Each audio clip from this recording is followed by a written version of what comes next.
The day silence stopped protecting me, I used to believe that silence was my armor, that if I stayed quiet long enough, the world would eventually lose interest in hurting. Method belief was not born from wisdom. It was born from survival as a child. I learned very early that questions made rooms colder, that curiosity turned into punishment, that speaking too much meant being noticed, and being noticed was dangerous. So I learned to disappear without leaving, to exist softly, to take up as little space as possible. Excellence became my language, my shield, my excuse. People mistake quiet children for easy ones. They do not realize we are listening to everything. When I returned to my adoptive parents' house years later, I did not come back as that Childy came back measured, aware. Wackathy house looked the same, but I did not. The walls were still pale, the furniture still heavy with old decisions, but I no longer shrank inside them. They opened the door with smiles that arrived too fast, voices, two warm hands that reached out as if afraid I might vanish. Aganthy asked how my journey had been, but their eyes asked something else. How much? How stable? How useful? People reveal themselves in what they prioritize. They spoke about my success before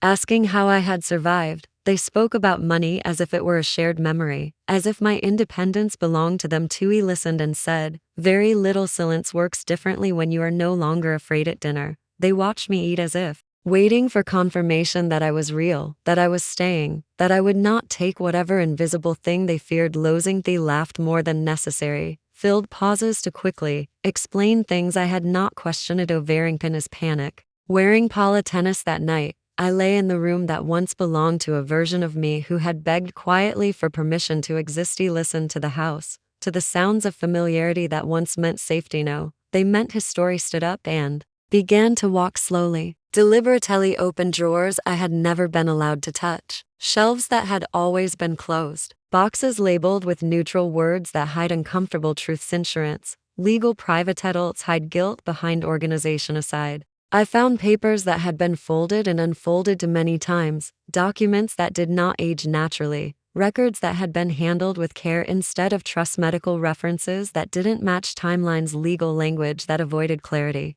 names crossed out but never fully. Araceti did not feel shocked. Shock is for people who are unprepared. What I felt was recognition. This house had always been built on omission. I had just never been allowed to name it. My adoption story had been simple. Two simple stories that are true can survive details. Lies cannot. That was the moment silence stopped protecting me, because silence only works when you do not know what you are silent. A booty sat on the floor surrounded by paper and dust and understood something clearly. Finding my biological parents would not be an emotional journey. Emotion clouds, emotion rushes. This would be a strategic one. I would not search with desperation, I would search with precision. Truth does not come to those who cry for it comes to those who wait calmly. Long and now, and I had been waiting my entire life. I did not search for my past the way desperate people do. I did not rush. I did not announce my intentions. I did not ask permission. Search the way people search when they already know something is wrong. Slow, quiet, methodical. Mistake most liars make is believing silence means ignorance. They forget that silence can also mean preparation. During the day, I played the role they expected, the grateful daughter,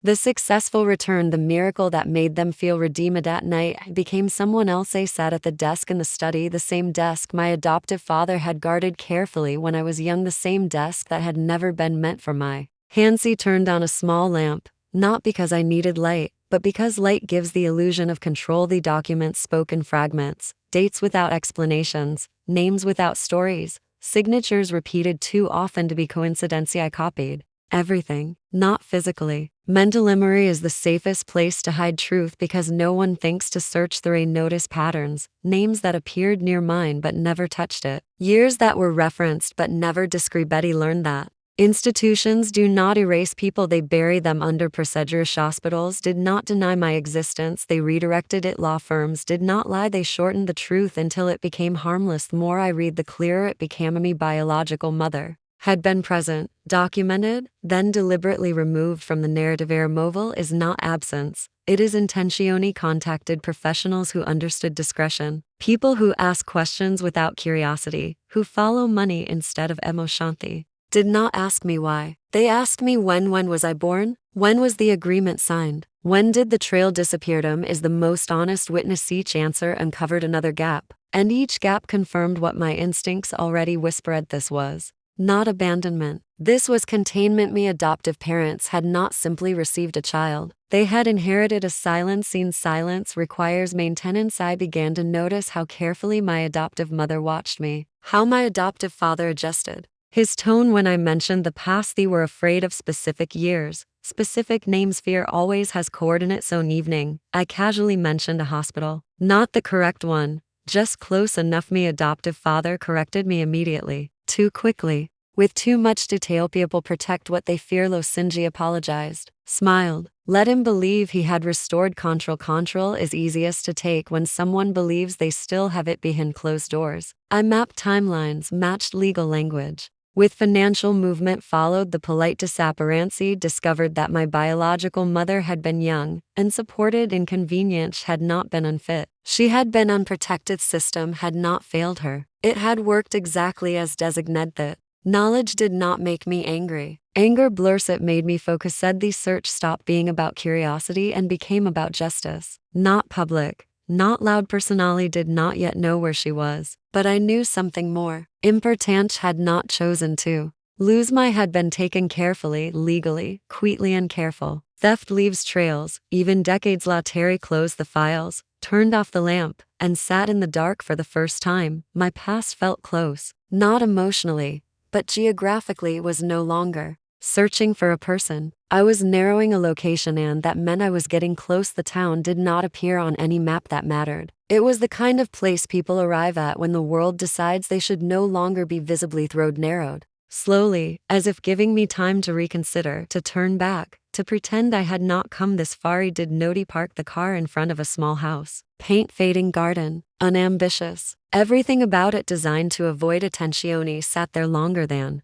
necessary, not because I was afraid, but because I wanted to arrive without expectation. Expectation ruins first meetings. When I knocked, I did not rehearse, I did not prepare names, I did not practice explanations. Truth does not need performance. The door opened slowly, and the woman standing there looked at me, not with surprise, not with confusion, but with recognition. Recognition is older than memory. She did not ask who I was, did not step back, did not step forward. She simply looked as if she had been carrying my face somewhere inside her. For years sat in the living room without urgency, the air heavy with words that had waited decades. Noticed details. A photograph turned face down, a calendar that had not been changed, hands that shook only. Slight people who have survived long grief learn how to keep it. Queech spoke first. Not my name, but my birthday. Dates do not lie. They wage told me about pressure that did not sound like force, about promises that had no witnesses, about being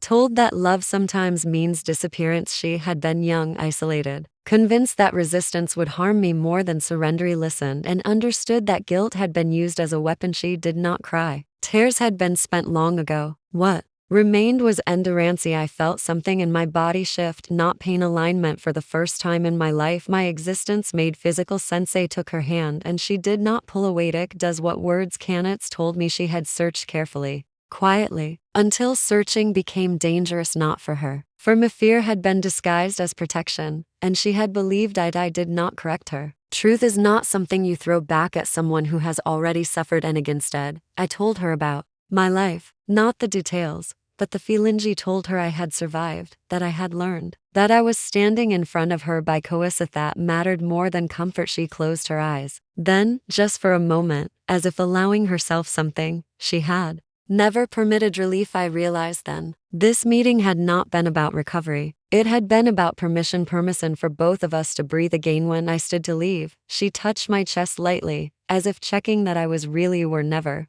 lost. She suddenly Delietti carried those words with me back to the car, feeling their weight. Their accuracy. Truths do not break you, they complete you. And as I drove away, I understood something quietly profound. The search was no longer about finding Somio. Neat was about reclaiming continuity. Finding my mother had been one step. Finding my father was the one I had not dared imagine. He lived in a quieter part of the country, older, wiser, a man whose regret had been tempered into habit and whose hope had been almost extinguished. I did not announce myself. I did not knock like a stranger. I walked slowly, letting the air tell me if I was expected. When he opened the door, he did not smile. He did not ask questions. He did not even blink in disbelief, simply looked. And recognition came. Before words, recognition is a language all its own. He stepped aside, allowed me to enter, and for a long moment we simply existed in the same space. He noticed every detail. The way he carried his body, the careful way he measured words, the subtle tremor in his hands, not fear, but the echo of decades of searching. He had not stopped. He had never stopped. Years of quietly asking, years of reading, years of following whispers, years of living with absence as a constant companion. And now here I was. He did not accuse him of anything. I did not need to. Accusation would have been shallow, emotional, temporary. Asked instead how he had lived, what he had risked, what he had fared. His story came out slowly, like water dripping in a cave, each word precise. Each pause deliberate. He told me about every decision he could not control, every institution that had silenced him, every time he had been told my path was not his to influence. And I listened, learning a truth I had not anticipated. I had not only been stolen from her, I had been protected from them. To protection does not feel like love when it is enforced, but understanding that changes perspective. Sat in silence for hours, not needing conversation because we were counting the same invisible time, the decades that separated us, the missed birthdays, the unspoken dreams. He realized then, I was not angry. I was Allegnetti. Did not need to confront. I did not need apology, needed context. And he gave it willingly, because context cannot be taken. It can only be shared. When I finally stood to leave, he did not hug me. He did not speak, only let me go. And that was enough. Some lessons are loud, some lessons are quiet, and the quiet ones echo forever. Driving away from his house, I understood the last piece of the puzzle. Me past had not been lost. It had been delayed, fragmented, distributed across people who had loved me in the only ways they could. He had found it all in the spaces where silence had once lived, and with that understanding, I felt my story finally belonged to me. I returned to my adoptive parents' house, not with anger, not with accusations, not with the raw emotions I had once carried. Danger is loud and loud is temporary. I wanted permanency. I walked through the door as if nothing had changed, but everything had. He noticed immediately how their eyes shifted, how their posture tightened, how smiles became careful again, how relief was now mixed with suspicion. He had returned, but not as the daughter they had known. I had returned as the woman who had discovered every hidden corner, every unspoken lie, every carefully placed silence. She did not announce my knowledge. I did not present documents. I did not demand confession. Instead, I spoke casually about my travels, my discoveries, my meetings, my family. I had found every word was measured, careful, deliberate. Their silence spoke louder than any shout could have. I asked them about dates, about hospitals, about decisions, not to trap them, but to confirm what I already knew. They flinched, but they answered, because people who lie do not know how to resist controlled observation. He nodded softly, as if considering their explanations, but my mind was already several steps ahead. He realized then the difference between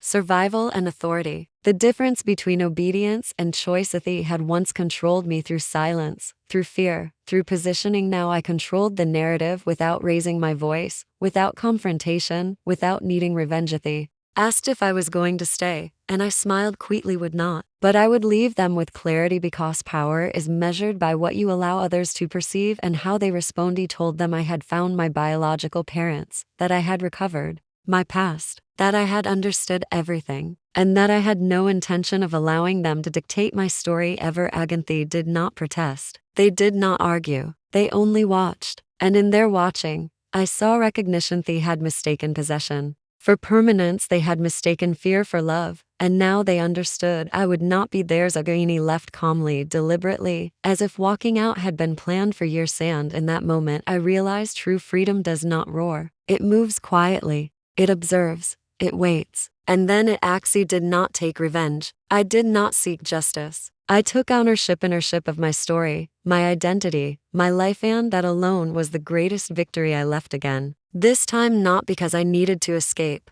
but because I needed to. Arrived at a small coastal town, the kind of place where the air smells of salt and the waves speak a language only patience can understand. He rented a modest room above a quiet cafe, the kind of place where mornings are slow and evenings listen, where people pass through without expectation, and yet the walls absorb every story. He opened a flower shop, a tiny shop at first, just enough to keep me busy, just enough to let me touch life without owning it. Every morning I arranged Flowers, their colors and textures became my meditation, their fragrance, a reminder that life continues even after silence has been broken, even after secrets have been uncovered. Greeted fishermen and children, mothers with tired eyes, people who had lost much and found little. And in their presence, I realized that happiness is quiet, that healing does not announce itself. It grows, it blooms, it waits me. Biological mother visited, not to reclaim, not to judge, but to watch me exist fully without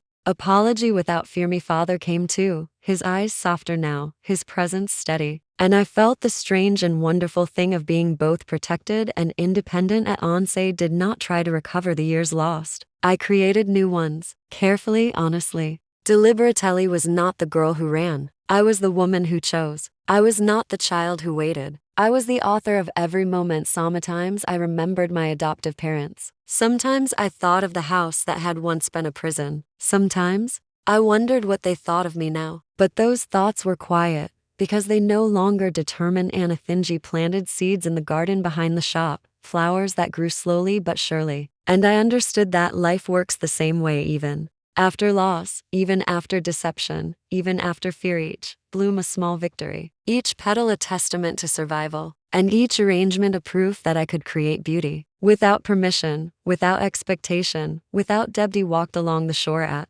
dusk, listening to the waves, feeling the wind, and thinking of everything I had learned. The past does not have to control you. Truth does not have to hurt you. And freedom is not measured by escape, but by the courage to stand and to live and to love on your own terms. She was no longer running. I was no longer hiding. I was no longer borrowed. Was fully, completely my own. I did not wake up one morning expecting everything to be perfect. Perfection does not exist, but happiness. Happiness is something you cultivate slowly, with attention, with care, with truth. He walked into the flower shop, the first light of dawn, spilling across the shelves, flowers in every color imaginable, arranged with the precision of someone who finally understood patience. And I smiled quietly to myself. Me biological parents arrived later. They did not enter with expectation. They entered with respect for the woman I had become, not the girl they had lost, not the child they had imagined, but me, fully, without apology, without compromise. Worked together in silence. They helped me rearrange displays. We spoke occasionally, always softly, always intentionally. And in those moments, I realize family is not possession. It is presence. It is witnessing each other without trying to own. Still remember the girl who ran, the girl who carried fear like a second skin, the girl who believed that silence was protection. She is gone, but her lessons remain. She taught me how to observe, how to wait, how to act, how to survive. And now I am not just surviving. I am creating. Plant new seeds in the garden behind the shop, flowers that will bloom long after I am gone. And I understand that even life that has been delayed, even life that has been stolen, can flourish when it is given attention and love. Walk along the shore each evening, waves washing over my feet, wind carrying stories I do not need to chase, and I am at peace. I have my name, I have my story, I have my life. I am not running anymore. I am not hiding anymore. I am not borrowed. I am fully, completely my own. The past no longer controls me. The silence no longer confines me. And the truth I sought not just discovered me, it freed my. Close my eyes, breathe in the salty air, and smile quietly. Because this is the happiest ending I could ever imagine. It is not loud, it is not dramatic, it is simple, it is steady. And it is Monet. Step into the shop, arrange the flowers one more time, and in their quiet bloom, I see everything I have endured, everything I have learned, everything I have. Cosenium Anna. I am whole and I am free.